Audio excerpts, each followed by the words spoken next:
আসলে সত্যকে স্বীকার করা মানবিক ধর্ম। মানুষের সত্য স্বীকার করার সাহস থাকা দরকার।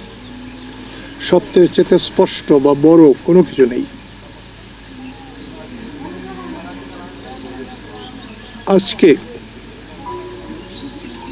আমি যদি বলি যে আমি বাংলাদেশের নেতা, কেউ কি সেটা মানবে? আর সেটা কি হবে? জিয়াউর রহমান যে সময় ঘোষণা দিয়েছেন সে সময় ছিল যুদ্ধকালীন একটি অবস্থা। সৈনিকদের প্রতি ছিল আমাদের অগাধ একটি ধারণা, আশা। সৈনিকদেরই বড় প্রয়োজন। সেই জন্যে আওয়ামী লীগ যেমনি বলে জিয়াউর রহমান কেউ না কিছু না, এটা যেমন সত্য না। বিএনপির লোকেরা যেমন বলেন যে জিয়াউর রহমানই সব, স্বাধীনতার স্থপতি, স্বাধীনতার ঘোষক। ক্ষেত্র প্রস্তুত না হলে কোনো ঘোষণায় কোনো কাজ হয় না। প্রকৃত অর্থেই জিয়াউর রহমানের বিপুল অবদান আছে, বিপুল পরিমাণে মুক্তিযুদ্ধে।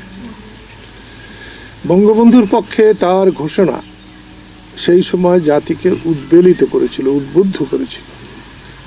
মুক্তিযুদ্ধের সময় প্রতিদিন স্বাধীন বাংলা বেতারে বঙ্গবন্ধুর পক্ষে জিয়াউর রহমানের কণ্ঠে স্বাধীনতার ঘোষণা প্রতিদিন বাজানো হয়েছে, শোনানো হয়েছে মানুষকে। এবং মানুষ সেটা শুনে সত্যিকার অর্থেই উদ্বেলিত হয়েছে, উৎসাহিত হয়েছে। সেই অর্থে নিশ্চয়ই জিয়াউর রহমান স্বাধীনতার ঘোষক।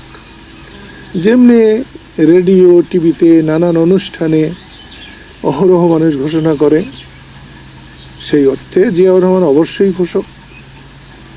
আমি কিন্তু জিয়াউর রহমানকে, যেহেতু মুক্তিযুদ্ধের সময় একদম যখন খুব কঠিন সময়, সেই সময়ে তার ঘোষণা এসেছে, সাধারণ ঘোষকদের চাইতে আমি অনেক বেশি গুরুত্ব দেব তার সেই ঘোষণায়। তার ঘোষণা যে কোনো কাজে আসে নাই এটা বলা মিথ্যে। তিনি স্বাধীনতার ঘোষক, তার ঘোষণায় আমরা স্বাধীন হয়েছি, এটা তার চেয়ে মিথ্যে।